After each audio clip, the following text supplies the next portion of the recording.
नमस्कार, मी लतिका। आज आपण जेवताना तोंडी लावायसाठी अशी मस्त रेसिपी बनवणार आहोत। त्यासाठी बघा वाडगं घेतलेले। रेसिपी बघितली की लाईक आणि कमेंट करायला विसरू नका। आणि ह्या रेसिपीमध्ये अजून काय टाकू शकतो हे पण मला तुम्ही जरूर कमेंट करून सांगा। आणि रेसिपी कशी वाटली ही पण मला कमेंट करून सांगा। त्यासाठी घेतले बघा एक काकडी म्हणजे धुवून स्वच्छ तिची साल काढून मी खिसून घेतलेली आहे। कापून जरी घेतली बारीक तरी चालेल। गाजर बी तशाच पद्धतीने स्वच्छ धुवून पुसून खिसून घेतलेला आहे। ही एक आहे आणि ही एक आहे। एक कांदा घेतलेला आहे, त्याला पण असा उभा पातळ कापून घेतलेला आहे। छोटे तुकडे करून घेतले तर चालेल।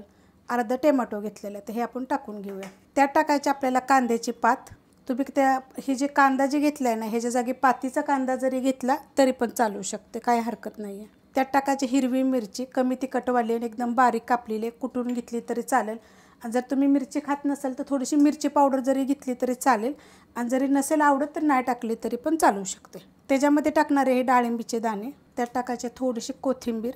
आता त्यात आपण टाकणार आहे हे बघा, हे कॉर्न म्हणजे मका घेतलेले आहे, त्याला मी शिजवून घेतलेले आहेत। आणि शेंगदाणे जे आपले असतात ना, वाळलेले शेंगदाणे, ते पण मी असे भिजत घातले होते, नंतर हे शिजवून घेतले। ह्या दोन्ही शिजवताना मी एकत्र शिजवलेलं आहे। आणि ह्याच्यामध्ये मी मीठ टाकलेलं आहे। मीठ टाकलं की नाही की चवीला छान लागतं। त्यात टाकायचं आपल्याला थोडंसं चवीप्रमाणे मीठ, कारण आपण हे मकायला आणि शेंगदाण्याला मीठ आहे, त्यामुळे थोडंसं कमी मीठ टाका। त्यात टाकायची आपल्याला पिठी साखर बघा, 2 ते 3 चिमूट फक्त घेतलेले, त्याच्यामुळे काय होतं चव छान येते। तुम्ही एकदा हे करून बघा।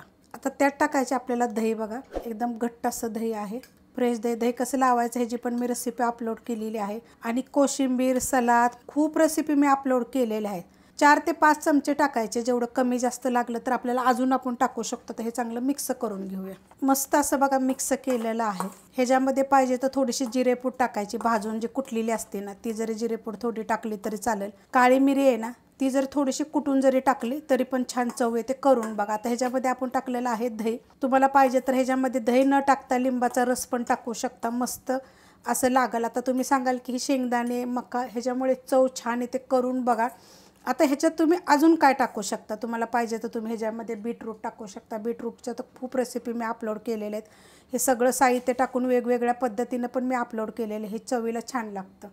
जर दही नसेल, ताक असेल तरी थोडं टाका। आता काय होतं माहिती आहे का, तुम्हाला मी अजून एक गोष्ट सांगते। जेव्हा आपण काकडी किसतो ना, तर त्याचं पाणी निघतं, तर ते पाणी पिळून नाही टाकायचं, मग ते पण घ्यायचं। मग ज्यावेळेस आपण खायला घेतो ना, त्या टायमाला मग ह्यात तुम्ही दही टाका, कारण दही आणि मीठ टाकलं का नाही तर मग पाणी जास्त सुटतं, कारण काकडीला पण पाणी असतं बघा, अशा पद्धतीत होतं।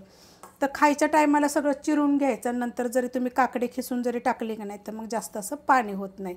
पण काय होतं मग ते कोरडं खाण्यापेक्षा जसं असं हे पाणी कसं निघालेलं आहे, जे काकडीचं म्हणा, दह्याचं म्हणा, जे आपण मिक्स करतो, ते छान लागतं खायला। तुम्ही करून बघा। अशा पद्धतीने जर तुम्हाला काही रेसिपी पाहिजे असतील आणि जर माझ्या रेसिपी तुम्हाला आवडत असेल तर प्लीज लाईक करा, सबस्क्राईब करा, कमेंट करा आणि शेअर बी करा।